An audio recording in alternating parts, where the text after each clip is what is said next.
Welcome to Everyone Hates Us, a podcast dedicated to the art of winning and the beautiful sport of baseball. I'm your host, Euno Lee, joined by my co-host, Daniel Grievitz. We're just two friends from college who share a love of baseball and the Los Angeles Dodgers specifically. So why the name? Everyone Hates Us. Initially, this is going to be a podcast dedicated to the Los Angeles Dodgers, who, as of publishing today in late September 2024, are probably the most hated team in baseball. But then I thought a little harder about it, and everyone hating the Dodgers definitely inspired the name, and this will always be, first and foremost, a baseball podcast. But it's also a nod to the idea that everyone hates the teams, athletes, and individuals who win. And as a kid, I used to think to myself, why would anyone hate a winner?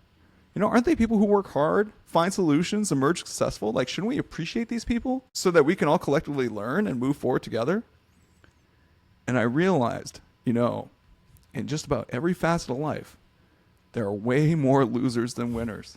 Being or supporting someone who lost might make you sad or angry. And to stop being sad or angry, you might start to think irrational, zany things, like somehow deflated balls are the reason why the Colts lost the AFC Championship game 45-7. Dan, what are some examples here? Well, I don't know about irrational or zany, but I'm still fully convinced that Jose Altuve used buzzers in 2017. You had one job. Just to come up with examples for this. And you were talking about the frozen envelope before we went on air. Yeah, I was talking. Yeah, I mean, there's a lot of great conspiracies in sports. Michael Jordan's retirement being a cover for a suspension for gambling. I mean, it goes way back in baseball, like the cameras in the outfield for Bobby Thompson's shot heard around the world.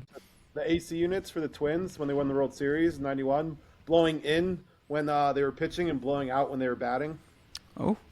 Yeah, the AC going out at the Spurs stadium in the 2014 NBA Finals.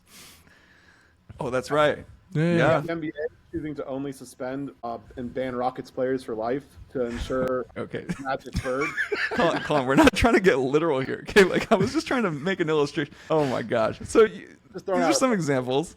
Okay, and clearly, we have plenty of them. Explanations, examples, whatever, right? And we come up with these crazy things to just kind of explain why, we're not winning, or why we lost. And listen, we're not trying to become millionaires off of a podcast by pleasing everybody, all right? So I wanted this show to focus on winners, and try to stick to the vision of trying to see things from the perspective of people who win things. So hence the name, Everyone Hates Us. So really, yes, to start, this is a baseball podcast. But, we're going to get into the dog days of winter, and we'll be looking at winners across every facet of life and sports. So at least you guys can rest assured this won't be a Lakers podcast anytime soon. All right, well, let's start with today's guest. You might have heard him already, kind of belly aching about the Rockets during the bubble championship. Today's guest is someone I hope will be a regular on our show. My boy, Wicked Smart. And Sports Illustrated describes him as sarcastic and goofy, which I think was the nicest thing that article said about him. He was team captain of the Caltech men's basketball team for 3 seasons and shot 38% from beyond the arc his senior year. He is one of the most decorated student athletes in Caltech's history, a professed Diamondbacks fan, and one of my very best friends in the whole world. Give it up for my boy, Collin Murphy. It's our cheering noise. I feel very honored with that introduction. Thank you. You owe me one for that. Collin, welcome to the show. Now, we're going to get pretty deep into the baseball bit, so don't worry. But before we do that, it's time for your interview initiation. Bum, ba, bum. Today, everyone hates Collin Murphy. All right, Collin, for being one of my best friends, has talked about this extremely noteworthy accomplishment maybe twice. I think one time was when I first found out about it, and the other time was when you literally had to do an interview for Sports Illustrated about it. So those are the 2 times I think you've ever talked about it. And sure, you talk about the players on the team a lot, but you didn't really talk about this thing. And so despite being immodest about just about everything else that has to do with sports, is very modest about being part of one of the craziest moments in sports history. It was covered by the New York Times, the LA Times, ESPN, and as before mentioned, it got a full-length feature in Sports Illustrated. Collin, for this show, for our listeners, you're going to have to talk about it. All right? So in your own words, can you tell us what happened with the Caltech men's basketball team on February 22nd, 2011? Yeah. So we were. I played basketball at Caltech, and at that point we were riding a 26-year conference losing streak in basketball, 310 straight losses since 1985, and we were going up against Occidental. It was our last game of the regular season, and we were pretty frisky this year, though. I think that's one thing that kind of gets lost sometimes in the story is that we kind of pulled our first win out of nowhere to finally break this horrible streak. But we were kind of frisky all year. The first game in conference play, we only lost 47-41. The second game, we lost in overtime at home. We were at Whittier. We had the ball with a chance to take the lead on the final possession. We turned it over instead of even getting a shot up, which was really frustrating. We had a game winner get hit in our face, a little 15-footer as pretty much the buzzer went off at home to lose by 1. So yeah, we were very frisky that year, but yeah, we came into that game playing Occidental, and we were able to, scrape out probably one of the ugliest wins that you'll ever see. The score alone kind of tells you how the game went, 46-45. Anytime a basketball game, the combined score fails to break 100, you're either watching a Big Ten sicko game or, some quality SCIAC action here. And so, yeah, this was just another classic game that we kind of put through. I mean, the be-all, end-all of it was the whole year we played these really, really low-scoring games. I mentioned earlier that Pomona game we lost 47-41. We were living in the 40s and 50s pretty consistently, playing at the world's slowest pace. You guys both went to USC around this time, so you were playing some Tim Floyd basketball right there. First one to 52 wins. The one difference is, though, we actually would throw guys at the offensive glass. But outside of that, this was a team that Tim Floyd would have been proud of. And yeah, we were able to finally scrape this in. One of the greatest parts of the game that I really remember is we were down 45-37 with 3 minutes left, 3.5, something like that. And I remember our coach called a timeout, and he's just like, guys, he just looks at the scoreboard. I don't think we can give another point the rest of this game. You guys are going to have to lock in. And lock in we did. We chipped away. And then all of a sudden, we had the ball in a tie game with about 40-something seconds left.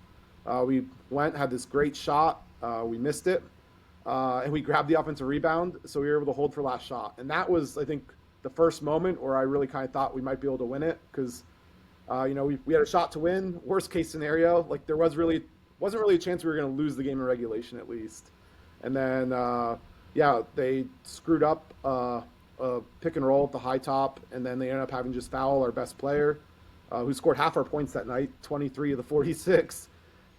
He goes to the line, he hits the first, misses the second, and there's only 1.5 seconds left. They took one dribble up, put up a prayer. Apparently, I was told by people in the stands that his depth on the shot was bang on, but I was trailing the play because I was trying to at least kind of force him to take a more contested shot, and it was off to the right instantly. I was celebrating the moment it left his hands, but apparently everyone in the stands were holding their breath because it looked like the weight on the ball was dead on. But yeah, it was really exciting. We got invited. We got floor seats, and my coach was invited to be the honorary coach of the Washington Generals when the Globetrotters came to town. That's very fitting. Unfortunately, the Generals were not able to break their streak of losing. You think they were at least throwing them that one of all of them, So yeah, it was a crazy time. It was my sophomore year, and yeah, it was just an amazing experience. This is a podcast about winning, Collin. We were undefeated that day. Yeah, that's true. How do you go from losing literally 310 games in conference in a row? All right, this is before then. The last time you guys had won a conference game, the Berlin Wall hadn't fallen yet. That's how long ago it was, and you guys are in that position. The mindset has to be well, sorry, I can't cuss. well, we're screwed, right? It's like we're gonna lose, and then you have these like gritted out, heartbreaking, Minnesota Vikings in the playoffs type like meltdowns. How do you keep the faith during the season? Like, what do you guys tell each other? I think the big thing you just keep trying to focus on is just kind of a reprioritization of goals. Heading into the conference play, we were pretty confident. We thought we were going to be frisky. Beat University of California, Santa Cruz. We had beaten Wisconsin Lutheran, both teams that had beaten other teams in our conference. So we were pretty confident in the year that like this was going to be a different year than previous years. We were better than previous Caltech teams. And then, kind of like Toronto versus LeBron, it just always broke the other way down the stretch of these games.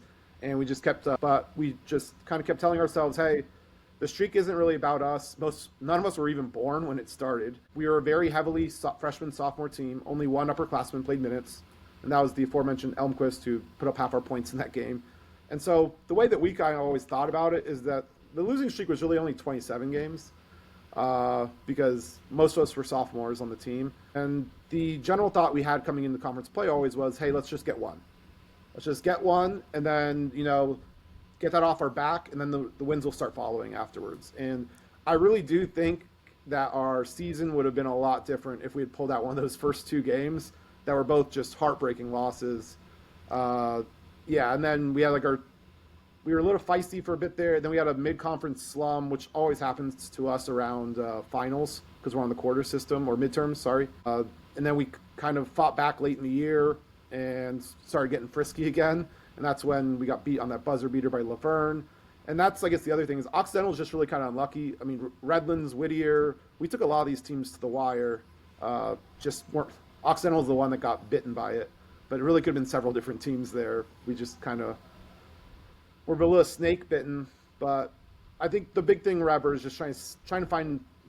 I don't want to say find positives because a lot that's kind of like more like losing talk, but just kind of thinking of how are we going to define success? Because if you can't define success like properly, it can be a really negative experience. And I think it's easy to like kind of really get down. If you went into that season thinking we were going to go undefeated, you were going to probably not get out of a hole for like several months. You're going to go to an Aaron Rodgers, darkness retreat, and probably not come back. If you're even talking about like making the conference like playoffs even, that was always, that's something we vaguely talked about, but it wasn't a realistic goal.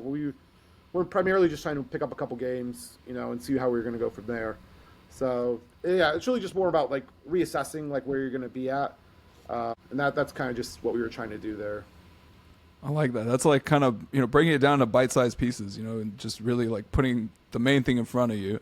And not getting too ahead of yourselves, which I think it works to your benefit when you have those kind of gut punch losses. It's like, all right, yeah, we didn't get that one, but we got another chance coming up here, and you just kind of refocus and get back in there. So you brought up a really interesting point, which is that during midterms, you guys go through a lull.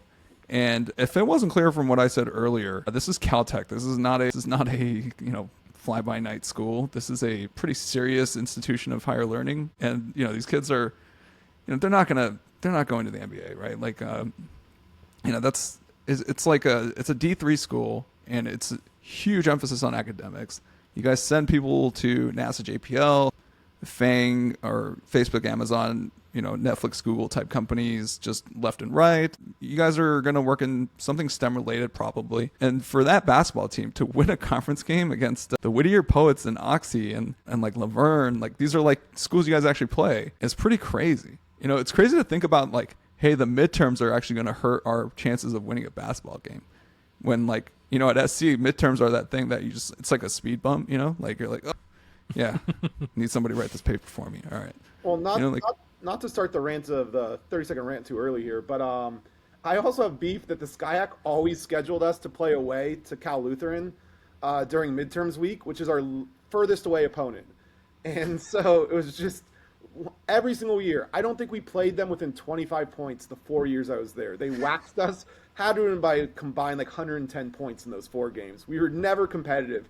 Like, I don't know, I'd look at that on the schedule, and it literally was just like scheduled loss.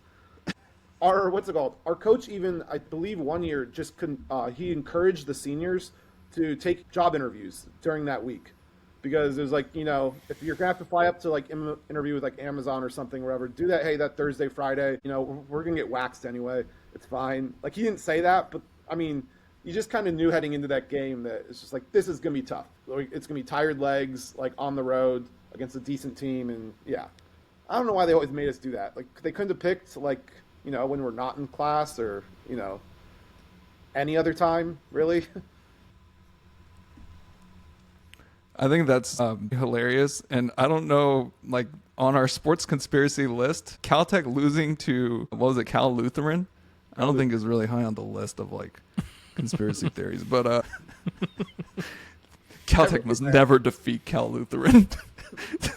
Schedule the game at 11 p.m. if you have to. Sorry.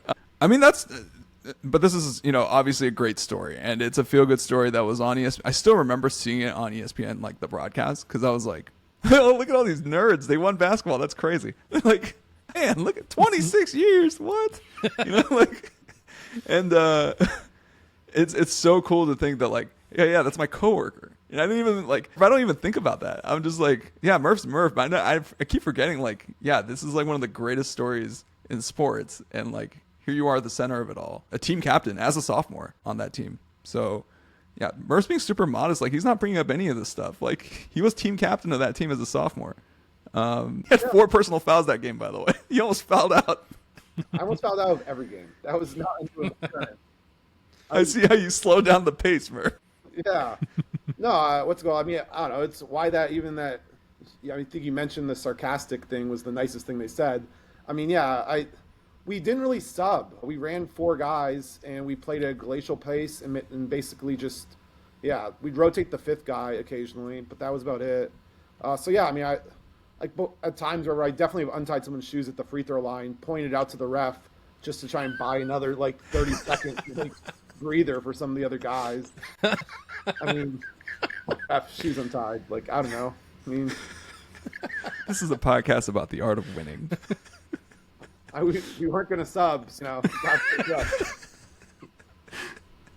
not a deep team. This is incredible.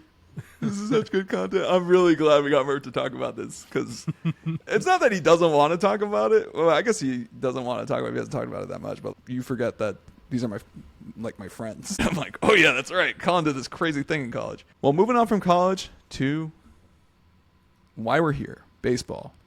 All right. Collin is a noted Diamondbacks fan. Myself and Dan we're huge Dodger fans. It's going to be a lot of fun. Collin, you guys are going to love him. Top of the baseball part of the show. Fellas, do you love baseball?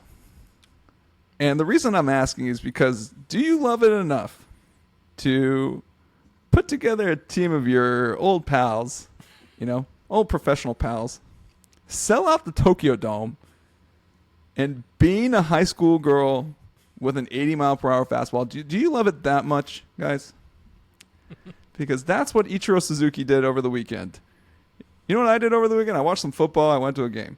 Ichiro wanted to pitch against a bunch of high school girls, and he did pretty well. I think he gave up 0 earned, but they scored 3 on an error in the first. So, fellas, what's your take on this? Dan, let's start with you. Is this good, bad? Is it sad that Ichiro and Hideki Matsui are playing against a bunch of high school girls? Is this what's going on here? And by the way, they're playing baseball, not softball. They're playing legit, baseball. Yeah, no. Softball is great, but yeah, the women playing baseball in Japan is awesome, and yeah, all of this is great. I loved watching the clips. I loved seeing him out. They were out there having a great time, but they were also trying hard and and throwing the ball hard, and like you said, beating the high schooler. Because Ichiro's is like a Paul Bunyan type figure in baseball. He's sort of like the old time players that have urban legends around them, but recently, you could see him actually doing out there, that arm and just everything. He was such a unique player and such a fun player, and it is an absolute joy to see him out there still enjoying baseball as much as he does. Yeah, and for the record, man still has a hose on him. I don't know if you guys saw. He threw it from right field to the plate, and he dotted that thing. It was on a line. Like one of the best arms ever. That was disgusting. And he uses that arm to throw high school girls, which Well, they can't set up inside against him. They should know that. Trevor Bauer supporters are like trembling right now. Like. Wouldn't they be pro what Ichiro did? That's what I'm saying. It's just they're just like he gets applauded for this. Like, what do you think? What's your take on 51-year-old Ichiro and Matsui going yard and all this? I think stuff. it's a really cool opportunity for everyone. Obviously, getting to play big name, famous people like that. The one thing I would say is I think there's a big opportunity missed here, where after you get beamed by Ichiro, you need to charge the mound. It's not flying here. Collin, of course, suggesting the least Japanese thing I have ever heard in my life. Charge the mound. I'll let them know. It's only right. I'm with Collin on this one. I feel like that would have been pretty good. Just Good the team. God. The team should collectively charge the mound. Yeah, exactly. What are they going to do?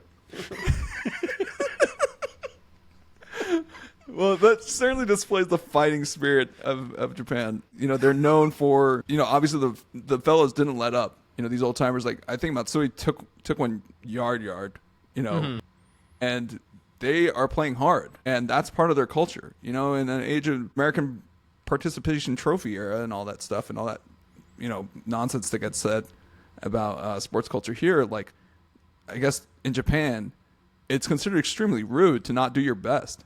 And so if the guys beat the gals 17-3, that's the way it's going to be, and I think that there's something to that about their culture. And I think, and it bears mentioning 17 is not bad, actually. If you see, like, the ladies were playing defense. Like they were making the routine plays. They were getting all over those balls. And the shortstop had an arm on her that she was throwing them out and doing everything she was supposed to do. And it's really cool to see that. But yeah, they were definitely trying. We're gonna do a quick transition here. The fighting spirit of the Japanese to Shohei Ohtani. The GOAT was at it again on Sunday, snagging 2 more bags and hitting a game-tying solo shot for home run number 53 on the season. In his last 4 games going into Tuesday night, he's 14 for 18, 5 homers, 6 stolen bases, an OPS of 2.522. I don't even know how to say that OPS. So I put here on the run sheet that we can only spend 2 minutes talking about this for Murph's sake. I'm hearing a lot of Shohei versus Judge talk. Here's how I distinguish them. Judge has the more impressive offensive season, whereas Shohei has had the more historic baseball season. This is not a knock on Judge. I think Judge kind of set the bar for himself really high, already hitting 62 home runs in 22. So we've seen it from him before, so it doesn't feel as impressive, but technically he's had a more impressive season this season because he's been getting on base at a higher clip, and he's just hitting the pee out of the ball. So, but what Shohei is doing, we're probably never going to see again. So, like, guys, greatest season ever, Dan? I wouldn't say it's the greatest season ever. I say it's amongst the most unique seasons ever, which for Shohei isn't the first time he's done that. The time he's done that without also showcasing his world-class arm as a pitcher. The fact that he's at 53 homers and 55 steals and has an OPS north of 1,000 is an insane season for a batter, especially one that has so many other skills that he's not even able to use right now. But no, baseball has a long history, and in terms of pure batting, there have been better seasons, including probably Judge's this year offensively. With his OPS plus is 40 points above Shohei's, and Shohei's at 180, which is amazing. But Aaron Judge is at 220 this year, which shows you just how good he's been. I think the better question is Ohtani's season this year a top 10 Barry Bonds season? And, Jesus, we're doing this again. Kind of a fringe I can't believe we're doing this right now. Last time I looked, I think right now it was around 9th on the OPS plus for Bonds' season. So it's an average Bonds year, maybe slightly below, but yeah. Are you averaging the years that he did the cream and the clear? Are you averaging in those years? Because I'm pretty sure if we got Ohtani on the gear, he could go 70-70. if we got him on. Sure. You're gonna get us sued. It'd be asterisks. Just get him on the gear, you know. Speaking of getting on the gear, so now we've obviously seen the rumblings that like Francisco Lindor lines up his shortstop every day, you know, and his offensive numbers are like 75% of what Shohei has. And I think the bigger gripe from an MVP standpoint is not Francisco Lindor. It's actually a guy who plays for the D-backs that you might have heard of. Our boy Ketel Marte. Murph, how close was Ketel to winning the MVP this year? I mean, I think the chances of his MVP died when that scrub from the Phillies, Garrett Stubbs, slid into his ankle and put him on the IL for a couple weeks. I would like to actually have seen what would have happened if he stayed healthy. I mean, you guys remember that 4-game set out in Phoenix between the Dodgers and the Diamondbacks? You know, those games were very, very close. I definitely think Ketel maybe could have flipped a couple of those. And then all of a sudden you're talking about the Diamondbacks having a realistic shot at taking the division. I mean, not just those games, the other games that would have been there as well. And if you scale up the games played that Ketel had up to his normal full season, his WAR number would be, I think, just like 0.1 or 0.2 behind Ohtani right now. So I think he definitely would have been flirting with it. But ultimately, I think it would have been irrelevant. 50-50 is too much to overcome. I think we saw this before in the AL, back when Miguel Cabrera's Triple Crown outbeat, you know, Trout's superior WAR season. At a certain point, like, numbers beat numbers. Diamondbacks fans know this well. When Stanton robbed Goldie of the 2017 one when he broke 50 home runs that year. So, yeah, I think the 50-50 would have done it regardless. But I do think it would have been more interesting heading in if you're talking about maybe a healthy Ketel potentially puts the Diamondbacks maybe into stealing the division mode. I mean, especially the Diamondbacks continue that surge we had the second half. I think you're starting to build a narrative. 50-50 is unprecedented. I think Ohtani was going to win it regardless.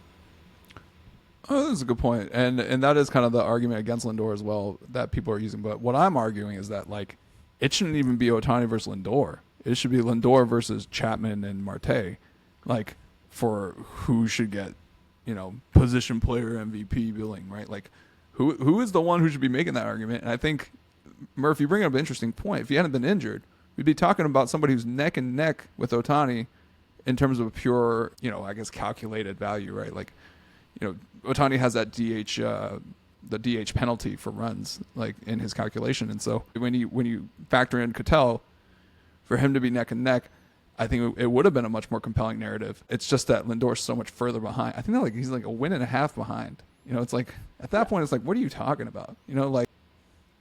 Also, I mean, you look at even the OPS plus numbers, like Ketel's 31 points above Lindor. It's not really close between the two. It's really just a games played difference. Mm-hmm. So yeah, you scale Ketel up, and I don't think we're even having debate. Ketel was easily a top 2 guy there. I expect, especially with the Mets, like late season push, they make the playoffs.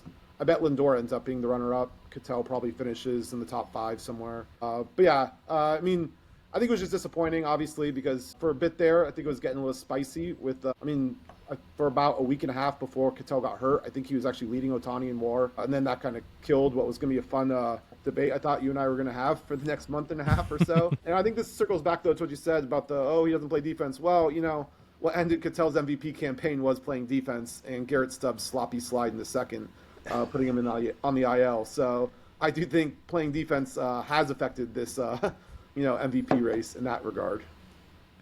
You're not, Murph, I expected you to take way more low-hanging fruit there and just go for the jugular and say he doesn't deserve it outright. But I'm seeing some restraint, which is not good television. I need you to, dial it up, brother. If Ketel was healthy the whole time, and like you scale that up, and he was sitting at like 7.7 WAR, like, you know, which is, or 8 point, I think he'd been at 8.2 or so. I think when I scaled up his numbers last time I looked, I think then I'd be having a completely different outlook on this. But we're staring down the fact that he will have missed 30 games, and when you're going against someone who barely missed any, mainly because they're a DH, and, you know, there's no reason to rest a DH because they're already resting. You know, it's just tough to compare. The game's played difference is just too much to overcome. And thank you for that point, Collin. best ability is availability. I've always said that. So here we go. Yeah, and he wasn't. You know what? Cattell wasn't available. All right, he wasn't available. Yeah, it's unfortunate. I just scaled up Cattell real quick on BWAR, and he would be at 7.8, and Ohtani's at 8.4. Okay, Cattell was on fire for a stretch there, where I was just like, right-handed, left-handed didn't matter. Like whatever you throw at him, he's hitting. He's just, hitting the piss out of the ball. So I was like, all right, it doesn't matter, man. Like this guy's just gonna ball. Like, and when he got injured, I was like, that sucks. Cattell's great. It was. Yeah, and you know what? He's like unfairly maligned for being a beneficiary of the juiced ball, and I was like, no, he's a beneficiary of the juiced human being. Like, look at him. No, I mean, what's it called? Seattle just doesn't know how to, properly lift weights, and Diamondbacks got him on a much better lifting routine. I don't think it's the lifting routine going. I think it's more his diet. Let's start with the diet and look at whether he's putting on the cream and the clear and the oral, whatever he's doing. Horse tranquilizers or whatever the hell is he putting in his body. We should keep a running list of all the players we accuse openly of steroid use. I mean, I need to put up like a photo of Ketel Marte on the Mariners, and it's like Weight Watchers. Like he's the before right now, and the after was like Seattle. Like that's how much it's like. That guy was 150 soaking wet at Seattle. Okay, like there's no way. He always had the frame to bulk up. I don't really read too much into that. Like, yeah. Colin, do you see? He looks like an NFL running back. What do you mean he has the frame to bulk up? He looks like Frank Gore. I mean, you look at him in Seattle specifically. He looks like one of those high school recruits that is going to bulk up. Like that's what I'm saying. Like he had the frame to put on like a lot more muscle. Like he was just young and like hadn't like really done it to that point. I don't know. Here's my comp. Gavin Lux, when he joined the Dodgers, was a twig. Like, if you see photos of Gavin Lux, like, from when he was in high school, it's like, who is this kid? Mm-hmm. And then you see him now, and it's like, oh, you're, like, kind of filled out. You're a little beefy, right? Dude, Ketel Marte, same size as Gavin Lux in high school. Same frame. But it's like you stretch the aspect ratio out, like, a little bit more, and he's just like... Well, like, this is a guy who did not project power. Like his scouting report has nothing about power on it. We'll see what Lux looks like in 5 years. Oh, shut up. There's no way Lux is going to get that huge. That's ridiculous. That was 5 years older. He looks like he ate Lux right now. So yeah, I mean, we'll see. My God. All right. Moving on from this very dangerous and perilous discussion of players who may or may not allegedly be on steroids. All right, so we're in the MVP discussion, which means the playoffs are around the corner. But before we get to that, I wanted to prepare a little exercise. Fellas, we all watch at least 3 of the 4 major American sports. And which of the 4 major American sports have the best playoffs? And can you rank them 1 through 4? All right, so let's start with Dan.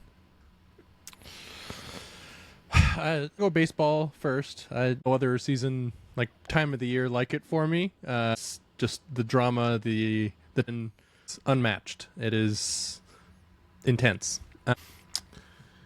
I think of the ones that you listed, not much NHL, but I do enjoy watching a playoff game from time to time.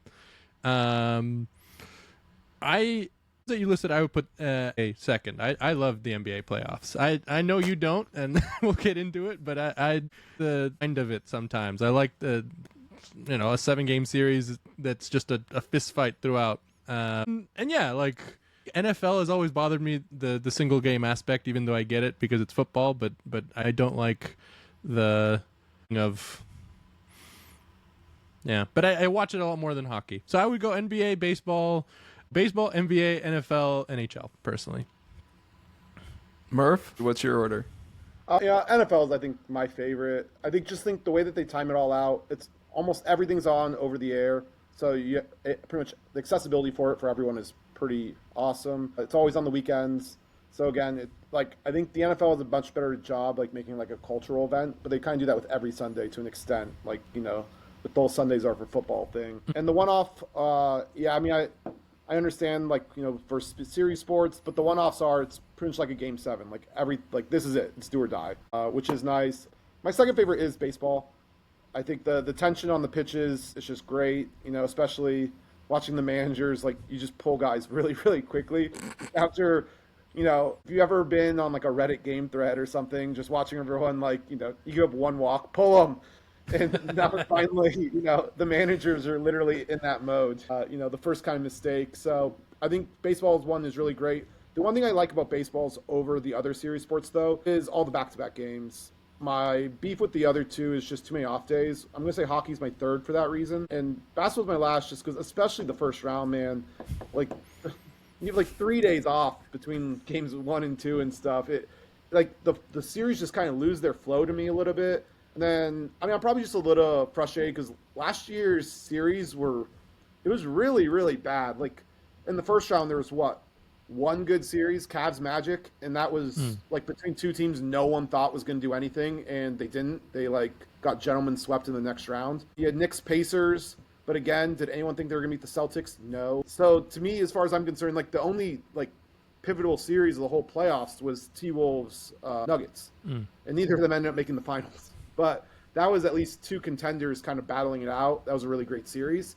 But I think the problem with basketball sometimes is you just have these overmatched teams, and then they drag the series out for a week and a half to, watch the Celtics beat the Pacers 4-0, and then watch Joe Mazzulla claim that it was the most competitive series he's ever played in, coached in or something ridiculous. So basketball is definitely lowest on my list, even though it's the one I played in college. I think the NBA one just is a little bit rougher. And I think the heightened scrutiny leads to kind of the worst forms of basketball to an extent. I think what makes it kind of cool in baseball where you have everyone kind of throwing everything they have at every single game, while basketball you have people challenging for 0.2 seconds. And there was that Suns Clippers series a couple years ago. The last 15 seconds legitimately took 25 minutes of actual game time. Not talking overtime, just 15 seconds. There were that many reviews, challenges, complaints, fouls, intentional fouling. Yeah, the games can just drag a little bit more than you kind of I think, and it kind of hurts it a little bit.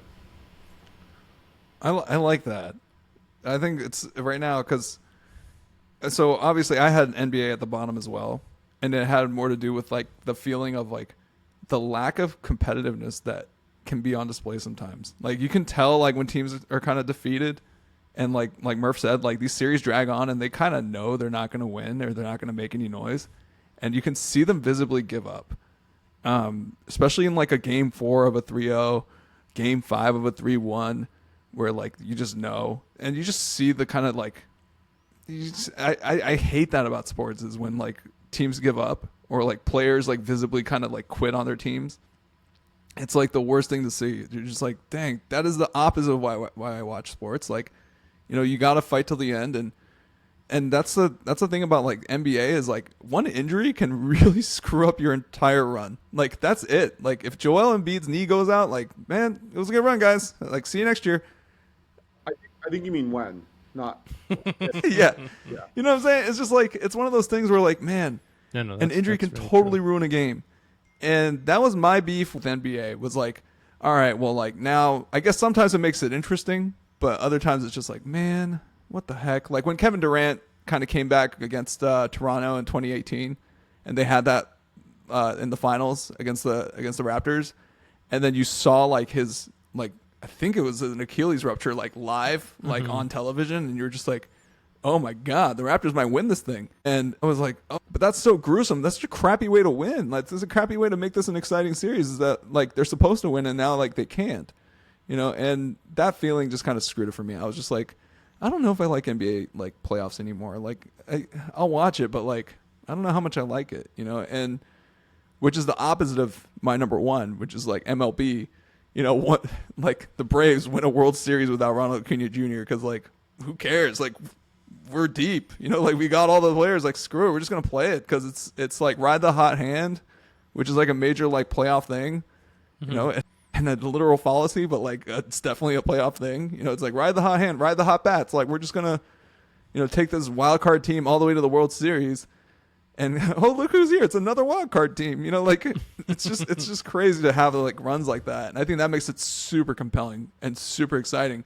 I think more fans can get engaged with a product like that that's so high variance and just you know what? We're a wild card team, but we're about to sweep the best team in baseball. You know, like stuff like that is more compelling viewing, guys. Like I know we're on the bad end of it most of the time as Dodger fans, but like it was compelling. I agree. that first inning of game one was very. Why do I do this show? Why do I do this show? And then NHL for me was like NHL. It exemplifies the best qualities of your sport, and I don't want to call this the best quality of the sport, but like NHL, like the players are tough, and they will grit through injury. And they will grit through some crazy stuff. That's always been them. Like during the regular season too, you would never see an NHL player take like load management. Like that's probably a very foreign concept to an NHL player. In that same way, like they'll just recover from like some pretty gruesome hits and gruesome injuries and just get back up and keep playing. And not that I advocate for that necessarily, but it does like exemplify the qualities that people like about the NHL, and it's also high variance and also crazy stuff happening. You had 2 3-0s in like 3-0 in the Stanley Cup Finals last year between the Panthers and the Edmonton Oilers. They like 3-0, 3-0, and then there's a game 7. It's just like, what the heck? Like, God, right? Like to me, that's like awesome. When we really can go either way, you know, it's just awesome to see that. So I think NHL was number 3, but a close number 3. NFL, obviously, injuries can also totally destroy your playoff run. But again, that one game winner takes all format is just compelling viewing. So yeah, similar ranking to Murph here. So we're not big fans of the NBA playoff format.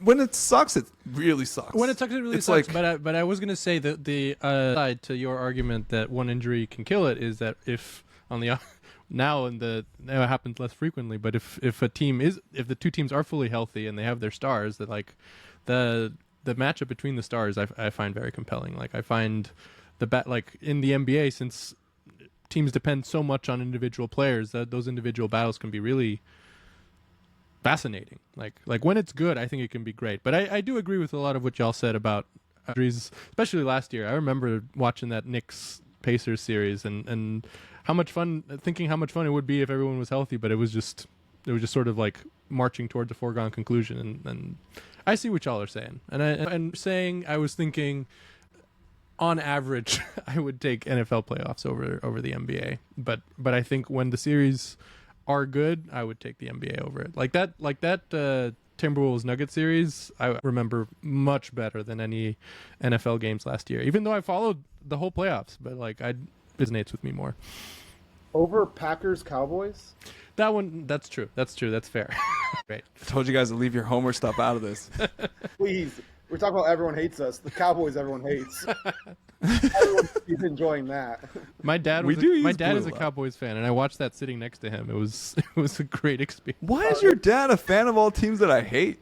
Like they literally only televised Cowboys games in Brazil when he was growing up. Like as far as he knew, that was the team. It was like a Globetrotter situation. It was the Cowboys against whoever they were playing that week, and then he was in New York in the '80s. So he explains a lot. He really hates Philly. Oh, man. All right. Well, let's take a break. All right, all this talk about the playoffs. The playoffs might already be here, fellas. We've got some huge games coming up in the MLB with the end of the season, seeding and wildcard spots yet to be determined. Murph, what's the optimal outcome for the D-backs going toward the end of the season? Because you guys have been making some noise.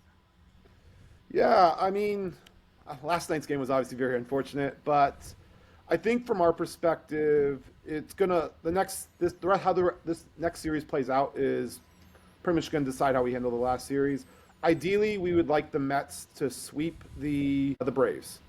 If that happens, we pretty much clinch the playoffs. And then you guys sweep the Padres, all of a sudden, then we can chase wild card 1 in our last series with the Padres, and that gets a little frisky for us. But if the Padres take, let's say, 2 or 3 from you guys, and then the Mets sweep the Braves, I think that's still perfect for us. I don't think wild card 2, wild card 3 really matters from a Diamondbacks perspective. Going on the road to San Diego or, Milwaukee, I mean, San Diego is obviously closer, but I don't think there's a huge difference between the two teams based on how you're playing. Obviously, we went into Milwaukee last year in this exact round, so I don't necessarily think we're really too concerned. We just had a 4-game set with them. We 3-1'd them. They won a Jordan Montgomery start, so that barely counts. So I think from a Diamondbacks perspective, there's not really a lot of concern if we have to go that route. the big thing is we got to finish off the Giants and make sure we get in because the Braves are hot on our tail. It is nice that the Braves and Mets are playing each other. Some guaranteed losses coming up. The worst case scenario, obviously, is a Braves sweep. We lose the tiebreaker to both teams, so pretty much any sort of evening out between there, it can make a Padres-us series very, very difficult. I think Padres sweeping you guys and a Braves sweep is our worst scenario, because Padres are then going for the division. They'll put it all out there for us, and then we're going to be playing for our playoff lives. That's going to be very, very difficult. It would be nice for the Padres to be comfortably in the wild card. So they either give it to us or a situation where we're able to kind of just not really care about wild card 2 and 3, give our bullpen rest, make sure everyone's healthy. I mean, the big thing for us right now, Moreno back on the IL, or not on the IL, I think officially, but he's been sitting out the last couple games. Took a ball to the stomach, so he's obviously paramount. Because you guys saw what happened when he was out. Shohei Ohtani, the rest of you guys just ran all over our backup catchers. We're not going very far in the playoffs without Moreno in there. So, and I think the other big thing is just more than even the wins and losses, although making sure we get in is obviously important. Starting pitching, man. We got to start seeing something from these guys. Last I looked, I think we're 29th in the majors in starting pitching WAR. That's not going to cut it. So, Gallen, Kelly, Erod, Fat, wake up, please. We're getting near October here. Ringing endorsement of your starting pitchers there, Collin. Wake up, please. 29th. We're only above the Rockies. Oh, God. Wait, but Murph, you're not a believer in momentum. Say you guys sweep the Padres to take wild card 1, then wouldn't you want to play them again, right? It's because you guys would probably end up playing them again. The Padres would get relegated to wild card 2, and then you guys would face each other in that best of 3. Is that something do you think that would be the optimal outcome, or you're more take the devil that we know in the Brewers and we know that we can beat them? I was more speaking, I don't think it's realistic for us to catch the Padres really at this point, unless you guys sweep them. I mean, I think we're already 3 back of them last I saw. So, I mean, the loss last night really, I think. 3.5, yeah, and it's 4 in the loss column, isn't it? Mm-hmm. Okay.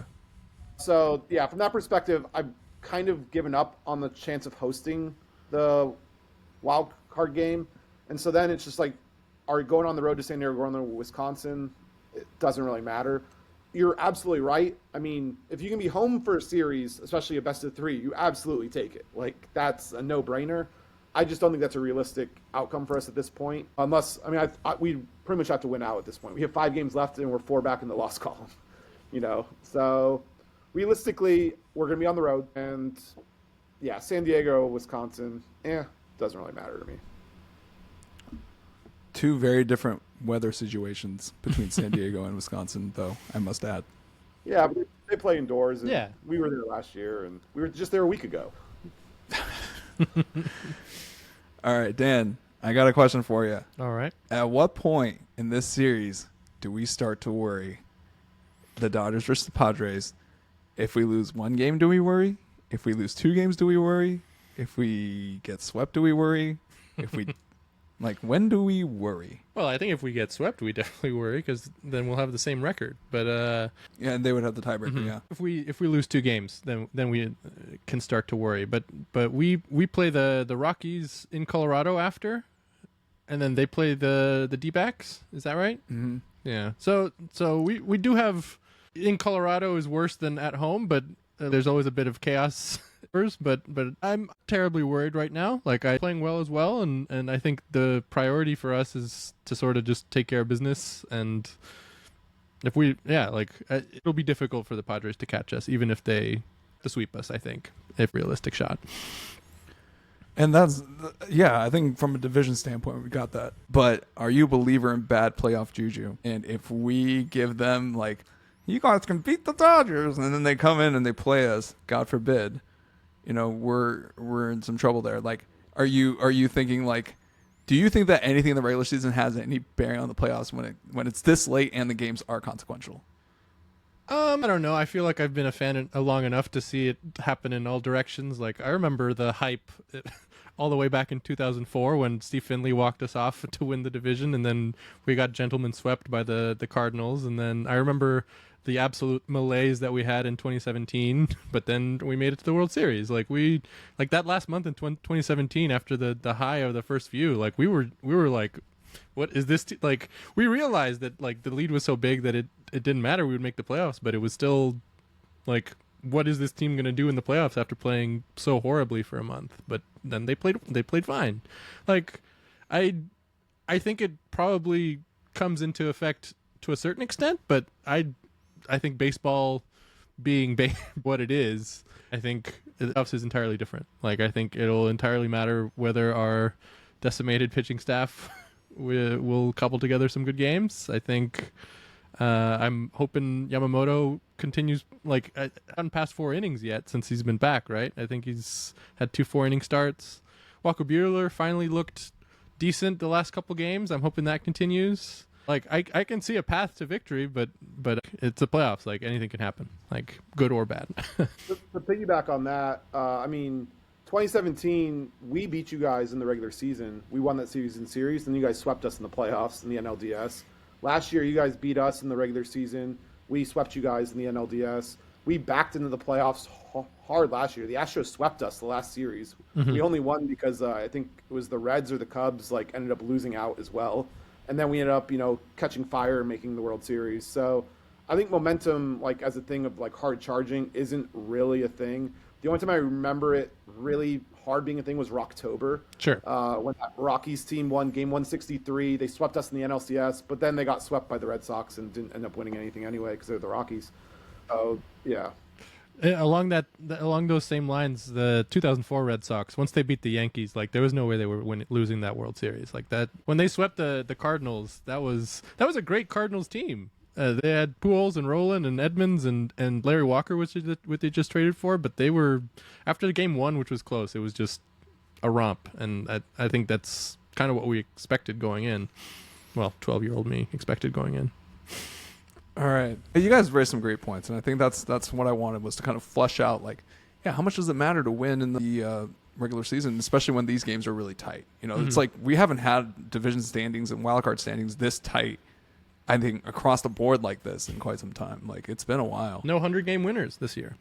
No 100-game winners this year, and we're still in the thick of it. Like, these are consequential games going into the end of the season, and it's not always the case. I think your guys' disaster scenario is them taking 2 of 3 from you guys, the Padres, or sweeping you guys, us winning our next 2, and the Mets sweeping the Braves, because then we're probably going to give the Padres a Slade Ciccone, Jordan Montgomery, and Yolbert Diaz starts and just absolutely sell that series.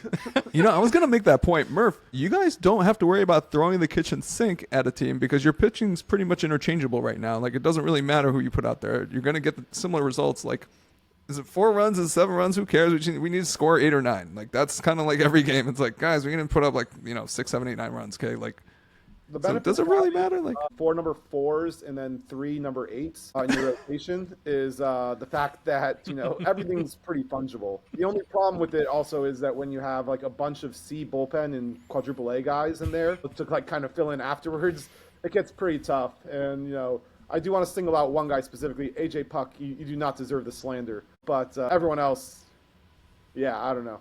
It's been a rough year for the pitching staff in the desert. Okay, let's take a break, and we'll be right back, and we'll continue this baseball discussion. All right, guys. Regular season's winding down. It's time to make some picks. All right, and I'm talking about AL MVP, NL MVP, Cy Youngs, and Rookie of the Year. All right, so kick us off, Collin. Who do you got? I mean, I think the MVP has been washed for a while for both leagues. It's Ohtani and Judge, and I don't think you're going to find too many people arguing with that. I think one thing that gets a little interesting that I would say is the Cy Young, especially for the NL. The AL, I think it's going to be Skubal. I find it hard to believe anyone's going to really beat him out for that. Wheeler versus Sale, I think, Sale would be my front runner at the moment. But, I mean, if you're talking about Sale getting blown up in a pivotal Mets series, Wheeler shuts it down. I think it is close enough where a bad outing and a shutdown outing from Wheeler, he could still pip him on it. I would lean Sale at this moment, though, but I don't think that one's washed. And who are your rookie of the year picks? And yeah, who are your rookie of the year picks for AL and NL? So AL Rookie of the Year, I just thought for the longest time that this thing was just done. And I thought it was Cowser, but after like kind of re-looking at it a couple weeks ago, I think I'd actually go with the Yankees pitcher, Gill. So yeah, I cannot believe I'm saying this. If you told me that I was saying this in July, I was absolutely not. I definitely thought it was going to be Cowser. But yeah, that's where I would go with it. And I mean, because I actually gambled on this, but I actually am going the other way on this. I actually kind of like the Padres guy over Skeens, and I did bet on Skeens. But yeah, I think Skeens had a couple. He was not as sharp down the stretch, and they kind of shut him down a little bit. Yeah, I actually think I'd go Merrill. He's been so clutch for them. Like WAR doesn't fully encompass it, but if you do like GPA and some of the other leverage stats, like Merrill's been great for the Padres. Okay, shocker, Dan. Who do you got? What most of Collin said, like the MVPs are pretty locked up. In Judge, it's hard to argue with either of those seasons. I would say I was going to say that both Cy Youngs are locked up as well. I think Sale, despite Wheeler having another great season, I think the year Sales had, especially given the context, which shouldn't matter, but I think does for these awards, like him coming back from struggling with injury for so many years, I think he's going to get it, and well deserved. Like numbers are insane peak sale, like years after the most recent peak sale year. I'm very happy about that.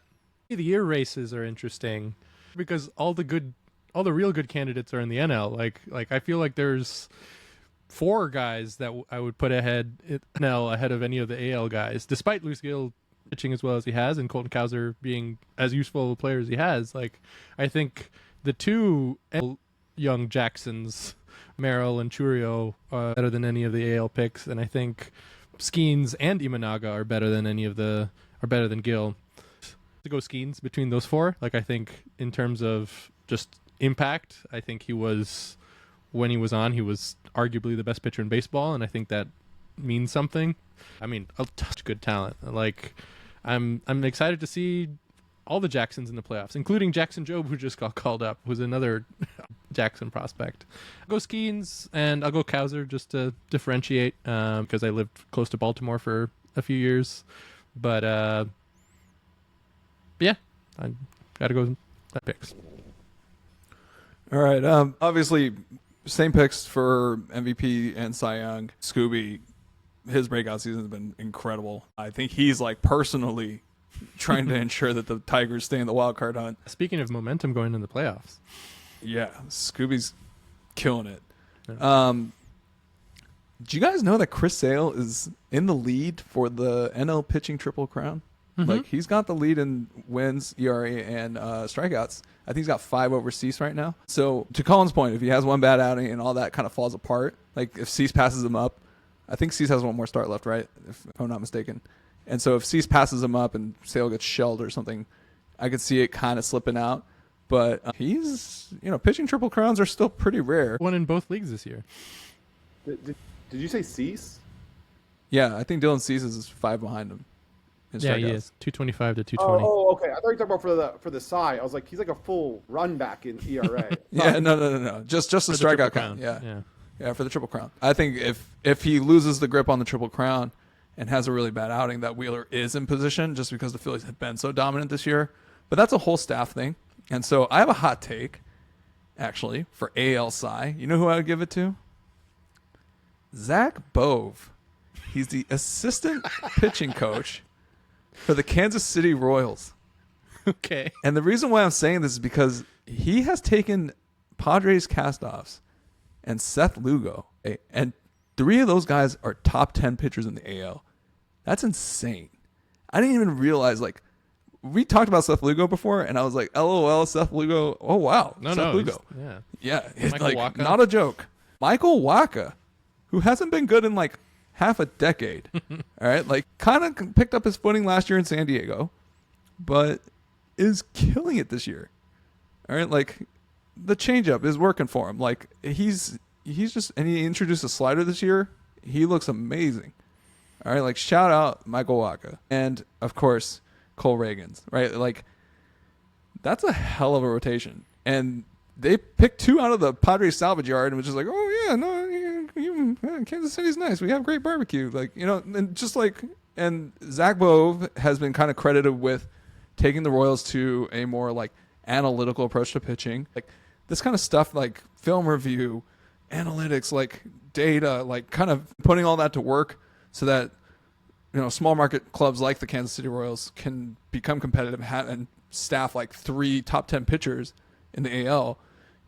I think that kind of stuff is really valuable. That's like when I told Murph that you guys getting Brett Strom as a pitching coach was a really big deal, because all of a sudden all these guys were kind of like inconsistent, kind of shaky. Merrill Kelly was kind of like up and down. Zach Gallen was still solid. He was obviously an amazing pitcher, but the rest of this rotation, you kind of wanted to see what they were really made of, and you felt like you never really got a fair shake, either because of bad defensive catching or bad defense in general. And I was like, well, when you guys get Brett Strom, it's going to be a game changer.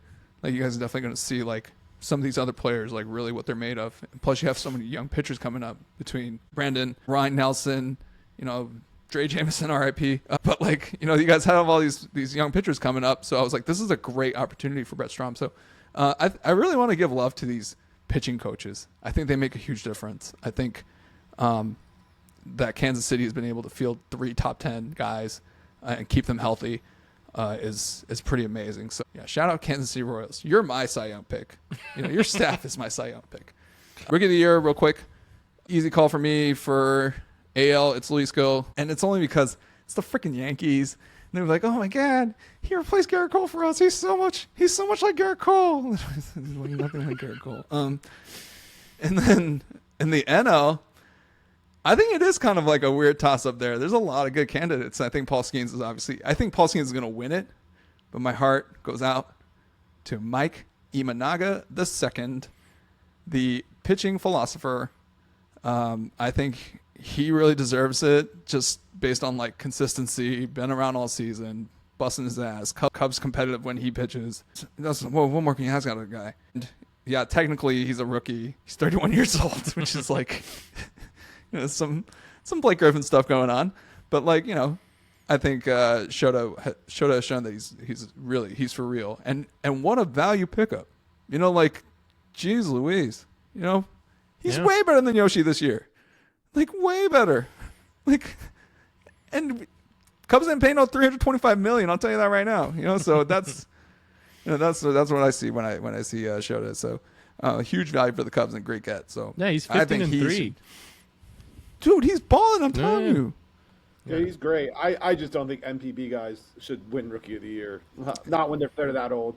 Well, that's because you're a racist, Colin. Someone like Ohtani, like, no, it's out of respect for the league. Like, what's it called? I think what's it called? Calling them like true rookies, I think is kind of being more disrespectful to Japanese baseball than saying that they shouldn't be eligible. Like, he's been a professional for over a decade. Like, he's been a very well known like good pitcher. I just don't think he should be counting in for Rookie of the Year because I think at that point, the true spirit of it with the younger high school, college guys going up through the minors, they're just at the whims of like, is there a good player from Japan that's coming over this year or not?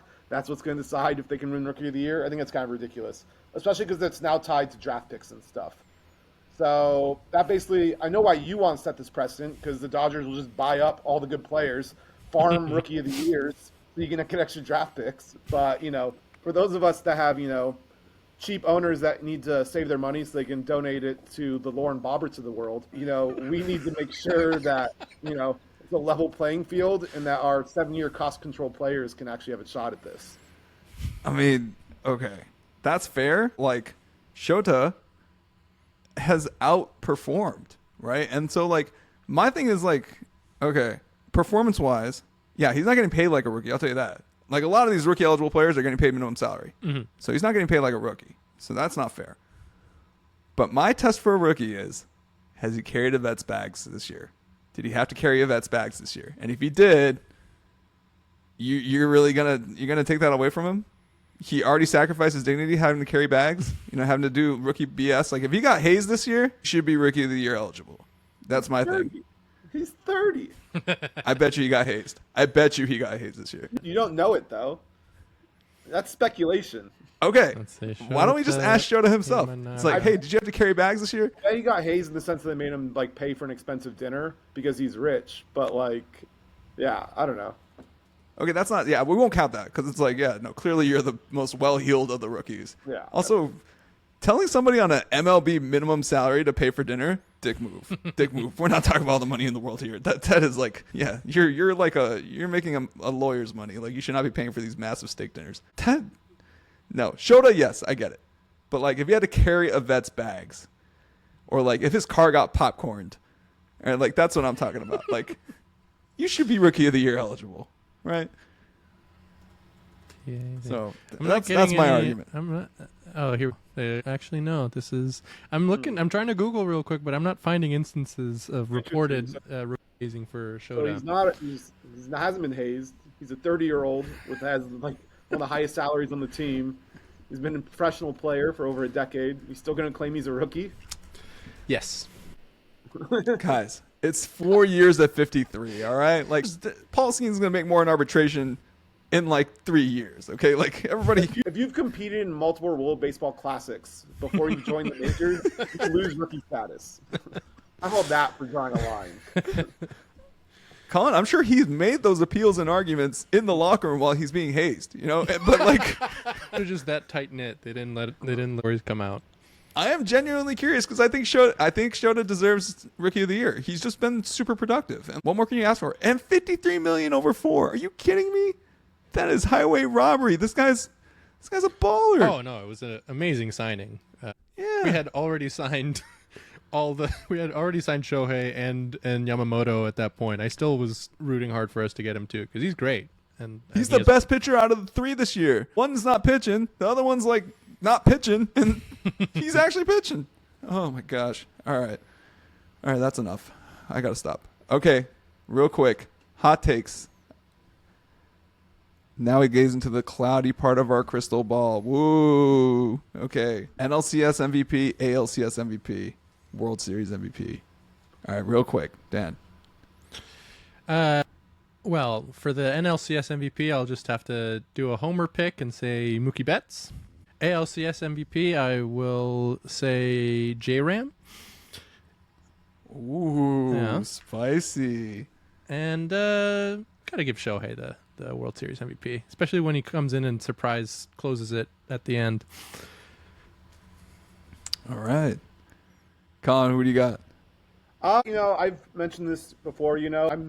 I think the Diamondbacks are going to go down the same route we went last year. Brewers, Dodgers, Phillies, and we're going right back through it. And so the NLCS MVP is going to be the same one that won it last year. The man who has the longest postseason hit streak in MLB history, Ketel Marte. For the ALCS MVP, I don't know, man. Picking who comes out of the AL is going to be tough this year. I'll tell you, I think it's just silly to bet it against the Astros, like at least making the game. They've, made 7 straight at this point. Sure, they'll make an 8th. So I'll pick Yordan Alvarez. And then, for the World Series MVP, we're going to have a surprise redemption arc here. Eugenio Suarez, from the fans wanting to DFA him back in May to a World Series MVP. Let's go. Eugenio. Gino, you can do it. I think I'm tripping off mushrooms or something. Wow. That's certainly a pick. So you guys went straight homer on this. Okay, fair enough. All right, fine. We'll go NLCS MVP. I'm actually going with Teoscar Hernandez. I can see our boy coming in clutch. The guy's been a clutch bat all year. Usually these guys, pressure hitting, WPA, that kind of stuff carries over into the playoffs for sure. JT was our guy in that department for a while. So I got Teoscar, NLCS MVP. I've got in the AL, man, this makes me sick. I got Aaron Judge, and I think he gets the playoff monkey off his back and just clubs the Yankees into the World Series. I see him getting 3 homers in that series, a bunch of doubles that smack the wall. I think Aaron Judge is going to go crazy in the LCS. And the World Series MVP, of course, Shohei Ohtani. He finally proves that he's the best player in baseball just through that. It's like NBA Finals rules. Whoever's the Finals MVP is the best player in basketball. And so I think we're going which means Andre Iguodala is the best player in basketball in 2016. I think you just came up with this because Corey Seager won it last year, and I'm not convinced otherwise. Corey Seager is clutch as hell for some reason with the Rangers. He was great in 2020 for us. He was kind of crappy every other year. Absolutely dominant at Globe Life. Yeah, Globe Life, dude. I don't know what it is. He just likes it over there. Yeah, no, it's not happening. I think it's going to be a Dodgers Yankees World Series, aka a Rob Manfred monsoon dream. Like this guy is just we're gonna have to hose him down. And I think that's the World Series prediction, is that Shohei closes out Game 5 when we beat them 4-1. All right, and with that disgusting bit of homerism, we'll go to our 30-second rant. Collin, you have the floor. 30 seconds. You can rant about anything you want. I'm going to rant about something that's been driving me nuts for a while and finally hit a boiling point last year. Conference realignment. I just absolutely, what was it? I watched UCLA get dog walked by Indiana. It's a really great classic Big Ten matchup there. What was another great one we had this weekend in the Big 12? I think it was Kansas State got, stomped on by BYU. These are the historic matchups that make college football special. This is why, everyone really loves the sport. It's going to be really great to watch the non-revenue generating sports. The USC soccer team go out and play Rutgers for a historic Big Ten clash. That makes total sense for absolutely everybody. Yes, this is the way that, colleges should be doing everything. The only good thing that has really come of this is Wazoo beating the hell out of Washington in the Apple Cup. At least a nice little middle finger to them after Washington left their in-state rivals for dead there. That's definitely more than 30 seconds, but I will accept it based on content. And you have 30 seconds to rant about anything you want. All right. As much as I wanted to use my 30 seconds to complain about the referees of the Premier League and how they are victimizing my Arsenal team with red cards every other game. Big Premier League doesn't want to hear this. But the rant has to end and focus on John Fisher and the audacity to send that letter to A's fans this last week, probably in the history of the Oakland A's. Like his letter praising the history of 57 years in the city and then saying, "Oh, we tried, we wanted to stay." It's absolute bullshit, and Dom had to read it. And I mean, I do like to see just the outrage that it's caused, because the more public outrage towards John Fisher, the better. But he deserves all the rants. Wow. Okay. Another deserved 30-second rant. My 30-second rant is for Caitlin Clark fans. It's going to be pretty good. Guys, she just plays basketball the right way, right? She's just the great white hope of basketball, right? I think there's a little bit of dog whistle racism to this Caitlin Clark support. And it's a hot take because it's basketball. Oh, God. You're not wearing that, are you? You're really not wearing that, are you? I think there's definitely like an element of dog whistle racism I'm feeling about this Caitlin Clark support. I'm not saying all our fans are like that. I'm saying there's like a small subset. You just get the feeling that like in the stuff they're saying is like at least she's not like one of those other people. Like she's just like, yeah, that scores. You definitely get that vibe, and it makes it so that I can't like her. It makes it so that I can't support her because I'm like, I don't want to be grouped in with those people. All right, like please don't group me in with these like blatantly racist people.